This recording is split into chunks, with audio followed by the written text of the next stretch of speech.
प्यारे दोस्तों, नमस्कार। कर लो स्वास्थ्य अपनी मुट्ठी में, इस स्वास्थ्य माला के अंतर्गत मैं डॉक्टर दिलीप नलगे आप सभी का बहुत बहुत हार्दिक स्वागत करता हूँ। पिछले एपिसोड में हमने ये जाना कि कौन से रस हमारे शरीर में वात, पित्त और कफ के ऊपर असर डालते हैं। माना जैसे जो 6 रस होते हैं उसमें से 3 रस वात को बढ़ाने वाले होते हैं, 3 रस वात को कम करने वाले होते हैं। ऐसे ही पित्त को 3 रस बढ़ाते हैं और पित्त को कम करने वाले बचे हुए 3 रस होते हैं। और ऐसे ही कफ को भी 3 रस बढ़ाते हैं और कफ को बचे हुए 3 रस जो है वो कम करते हैं। तो इससे हमें ये भी पता चला कि हमें कौन से ऋतु में कौन सा दोष ज्यादा बढ़ता है और उस अनुसार हमें अपना आहार कैसे सेवन करना चाहिए। उसमें हमने ये भी देखा कि रस के साथ साथ माना टेस्ट के साथ साथ तासीर का भी अपना बहुत महत्व है। तो तासीर भी जो है, गर्म तासीर वाली चीजें जो है वो कफ और वात को कम करती है, तो ठंडी तासीर वाली चीजें जो है वो पित्त को कम करती है। तो इसीलिए हमने पिछले एपिसोड में ये बात अच्छी तरह से समझ ली कि जैसे वर्षा ऋतु में वात बहुत ज्यादा बढ़ जाता है शरीर में, तो उस सीजन में हमें वात को कम करने वाला आहार और गर्म तासीर वाली चीजें, क्योंकि गर्म तासीर वात को कम करती है, तो इसीलिए वात को कम करने वाले रस माना मीठा, खट्टा और नमकीन, इसका थोड़ा प्रमाण ज्यादा रखना चाहिए आहार में। और गर्म तासीर वाली चीजें ज्यादा रखनी चाहिए बरसात के दिनों में, क्योंकि वो वात का सीजन होता है। और जो खट्टी, जो तीखा, कड़वा और कशैला और जो ठंडी तासीर वाली चीजें हैं उसका सेवन कम से कम करना चाहिए बरसात के दिनों में, क्योंकि वो सब वात दोष को बढ़ाने वाले होते हैं। ऐसे ही हमने ये जाना था कि शरद ऋतु में पित्त दोष बहुत ज्यादा प्रकोपित हो जाता है, बढ़ जाता है, तो उससे संबंधित बीमारियां ज्यादा होती है। इसीलिए शरद ऋतु अर्थात सितंबर और अक्टूबर महीने में हमें मीठा, कड़वा और कशैला और ठंडी तासीर वाली चीजों का सेवन ज्यादा करना चाहिए। और इसके विपरीत खट्टा, नमकीन और तीखा और गर्म तासीर वाली जो चीजें होती है उसका सेवन कम से कम प्रमाण में करना चाहिए, खास करके सितंबर और अक्टूबर में, क्योंकि ये पित्त को बढ़ाने वाली होती है। ऐसे ही कफ की जब हम बात करते हैं तो मार्च और अप्रैल का जो महीना होता है जिसको वसंत ऋतु कहा जाता है, उन दिनों में कफ का प्रमाण शरीर में बढ़ जाता है। तो उस सीजन में कफ को कम करने वाली चीजें अर्थात कड़वा, तीखा और कशैला जो कफ को कम करता है और गर्म तासीर वाली चीजें हमें ज्यादा सेवन करनी चाहिए। और इसके विपरीत माना मीठा, खट्टा, नमकीन और ठंडी तासीर वाली चीजें जो कफ को बढ़ाती है उसका सेवन उस समय कम प्रमाण में करना चाहिए। प्यारे दोस्तों, हम सभी जो त्योहार मनाते हैं, वो जो त्योहार होते हैं उनमें भी कुछ ना कुछ आध्यात्मिक रहस्य भी होता है, तो कुछ स्वास्थ्य का रहस्य भी होता है। जैसे मैं आपको 1-2 एग्जाम्पल देना चाहूंगा। जब हम बसंत ऋतु की शुरुआत होती है तो गुड़ी पड़वा मनाया जाता है, बहुत जगह पे उसको नववर्ष का आरंभ भी मानते हैं। तो उसमें खास करके गुड़ी पड़वा के दिन ये प्रथा होती, ये परंपरा होती है कि नीम के पत्ते जो कड़वे होते हैं और गुड़, इनका साथ में सेवन किया जाता है। कई बार लोग ये समझ नहीं पाते हैं कि ये ऐसा क्यों है, इसके पीछे क्या लॉजिक है।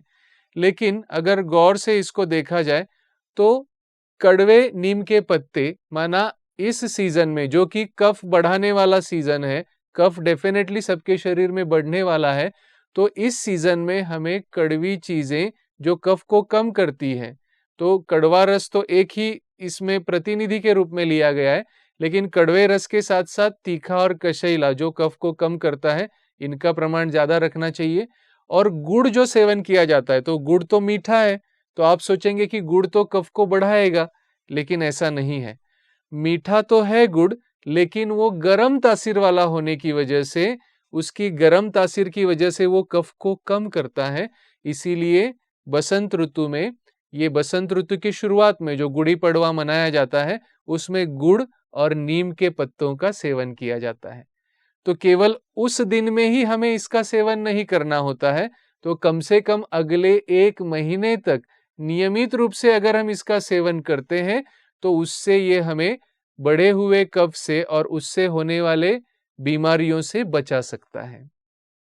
उसी प्रकार से जब शिशिर ऋतु की शुरुआत होती है तो शिशिर ऋतु की शुरुआत माना उत्तरायण की शुरुआत, और ये मकर संक्रांति से लगभग शिशिर ऋतु शुरू होता है, जिसको हम कह सकते हैं जनवरी और फरवरी के महीने में जब ठंड के दिन होते हैं।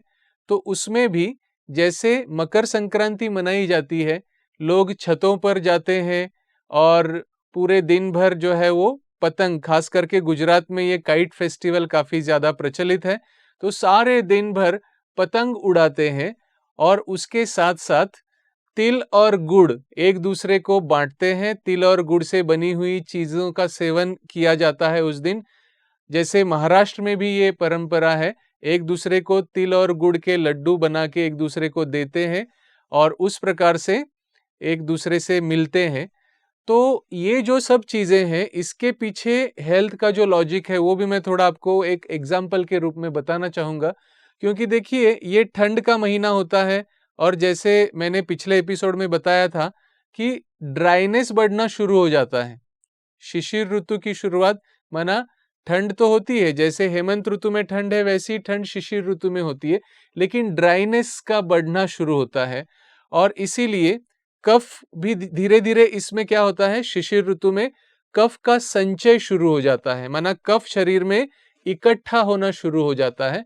तो उस कफ को पहले ही कंट्रोल करने के लिए ये जो चीजें बताई गई है शिशिर ऋतु में, एक तो तिल और गुड़ का सेवन, क्योंकि देखिए ठंड बहुत बाहर ज्यादा है, तो तिल जो है वो गर्म तासीर वाला होता है और गुड़ भी गर्म तासीर वाला होता है। तो ये दोनों गर्म तासीर वाली चीजें जब हम सेवन करते हैं तो उससे जो कफ जो इकट्ठा होना शुरू हो जाता है वो उसी में उसका कंट्रोल हो जाता है, उसी समय उसका कंट्रोल हो जाता है और फिर आगे जो संभावित जो उसका प्रकोप होने वाला है या वो बढ़ने वाला है, वो वहीं पर कंट्रोल होने से आगे होने वाली बीमारियों से हमें राहत मिल सकती है। तो प्यारे दोस्तों, इसीलिए ये जो भी त्योहार हम मनाते हैं इसके पीछे कुछ ना कुछ लॉजिक है, कुछ ना कुछ उसका स्वास्थ्य का सीक्रेट है। जैसे देखिए हम दिवाली में क्या करते हैं, दीपावली के बाद जनरली हेमंत ऋतु की शुरुआत हो जाती है। तो दीपावली के त्योहार में हम सभी जानते हैं कि हमारा आहार किस प्रकार का होता है। कई सारी मिठाइयाँ, कई सारे पकवान ऐसे ऐसे बनाए जाते हैं, घी और तेल का काफ़ी यूज़ होता है जिसमें, और ये इतनी मात्रा में बनाए जाते हैं जो कम से कम अगले 2 महीने तक चल सके। इसके पीछे भी स्वास्थ्य का एक सीक्रेट है, एक रहस्य है। क्योंकि हेमंत ऋतु में क्या होता है, हेमंत ऋतु में ठंड की शुरुआत होती है और ठंड के दिनों में हमारा जो जाठराग्नि है, जाठराग्नि माना हमारे शरीर के भीतर जो भोजन को पचाने वाली जो शक्ति होती है उसको जाठराग्नि कहा जाता है, जिसको डाइजेस्टिव फायर कहते हैं। तो वो जो होता है वो बहुत ज्यादा प्रज्वलित हो जाता है और ऐसे समय में अगर हमने सुबह सुबह किसी भी कारण से कुछ भी नहीं खाया बहुत देर तक, तो उसकी वजह से वो जो बढ़ा हुआ अग्नि है वो धातुओं का पाचन कर सकता है और बीमारी क्रिएट कर सकता है। इसीलिए हमें सुबह सुबह कुछ ना कुछ खाना ये आवश्यक होता है हेमंत ऋतु में। और अगर मान लीजिए हमें भोजन बनाने का भी टाइम नहीं है, तो ऐसे समय में कुछ ना कुछ रेडीमेड बनी हुई चीजें हमारे पास में होनी चाहिए। तो इसीलिए मैं समझता हूँ कि दीपावली में ये परंपरा चली आ रही है कि हम बहुत सारी अलग अलग प्रकार की मिठाइयाँ बना के रखते हैं और वो इतनी मात्रा में बना के रखते हैं कि जो कम से कम 1-2 महीने तक चल सके।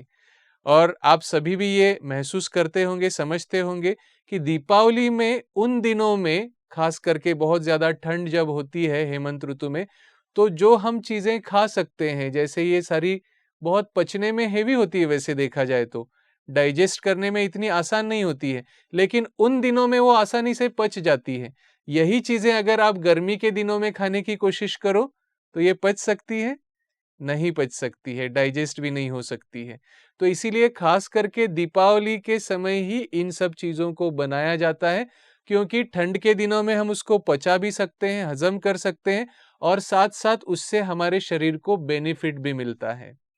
उसी के साथ साथ और एक चीज हम करते हैं दीपावली में, वो क्या करते हैं, तो सारे शरीर को तेल से मसाज किया जाता है, जिसको अभ्यंग स्नान कहा जाता है।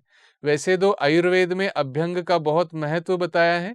सारे ही वर्ष, पूरे ही वर्ष हमें अपने शरीर का अभ्यंग करना चाहिए, माना सारे शरीर को सेल्फ मसाज करना चाहिए ऑयल से, ऐसा आयुर्वेद कहता है।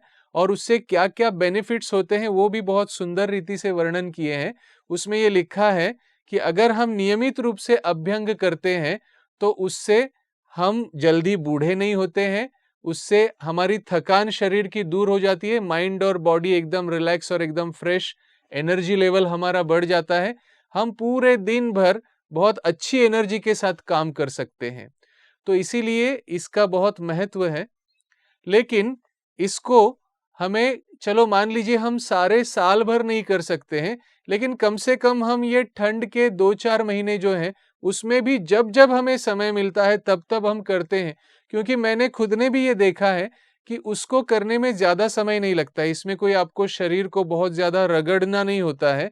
इसमें केवल तेल को थोड़ा सा गर्म करके और विपरीत दिशा में, माना नीचे से ऊपर की तरफ, इसको प्रतिलोम गति कहा है आयुर्वेद में। इस प्रकार से सारे शरीर को केवल ऑयल लगाना होता है और ये लगाने में 10 से 12-15 मिनट लगते हैं। इसीलिए आप स्वयं भी इसको करके देख सकते हैं। और इसको लगाने के बाद अगर आप थोड़ी देर धूप में बैठ सकते हैं तो थोड़ी देर धूप में बैठ के फिर गर्म पानी से स्नान करना, ये हमारे आरोग्य के लिए, स्वास्थ्य के लिए बहुत बहुत फायदेमंद होता है। तो इसीलिए ये जो भी हम त्योहार मनाते हैं उसमें जो भी परंपराएं चली आ रही है, उन परंपराओं के पीछे कुछ ना कुछ हेल्थ का लॉजिक जरूर रहता है।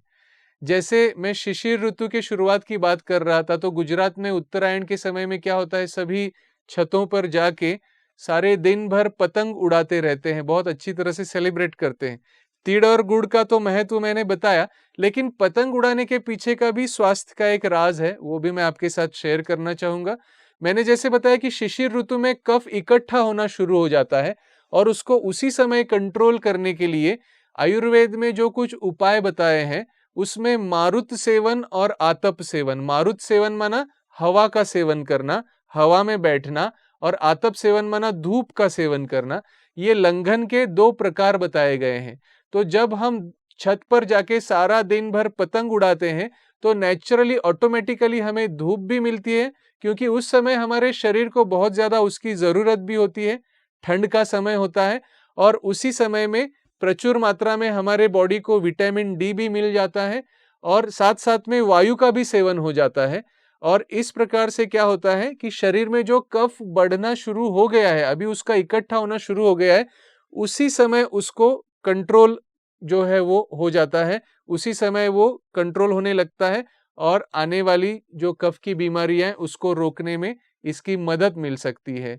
तो इसीलिए ये जो भी त्योहार हम मनाते हैं, ये तो मैंने आपको 1-2 एग्जाम्पल्स बताए, लेकिन इन सब के पीछे डेफिनेटली कुछ ना कुछ स्वास्थ्य का सीक्रेट है। तो ये आपके साथ हमने आज शेयर किया। जैसे हमने ये देखा कि कौन कौन से रसों से कौन कौन से दोषों का शमन होता है, माना वो दोष कम होते हैं, कंट्रोल में आते हैं, और कौन से रस से कौन से दोष बढ़ते हैं। तो ये जैसे हमने देखा, वैसे ही आज हमने ये समझा कि हम जो भी फेस्टिवल मनाते हैं, जो भी त्योहार मनाते हैं, और उसमें जो भी परंपराएं चली आ रही हैं, उसके कुछ एग्जाम्पल्स मैंने आपके साथ शेयर किए, और वो कैसे हमारे स्वास्थ्य के लिए बेनिफिशियल है। क्योंकि कई बार हम क्या सोचते हैं, ये तो ओल्ड ट्रेडिशंस हैं, इसका क्या अभी रोल है, ये सब चीजें करने में कोई महत्व नहीं है, इसमें क्या रखा है, आजकल तो जमाना बदल गया है। लेकिन प्यारे दोस्तों, इसके पीछे का हेल्थ का सीक्रेट जब आपको समझ में आएगा तो आपको ये पता चलेगा कि ये हमारे हेल्थ के लिए कितना आवश्यक है उसको फॉलो करना।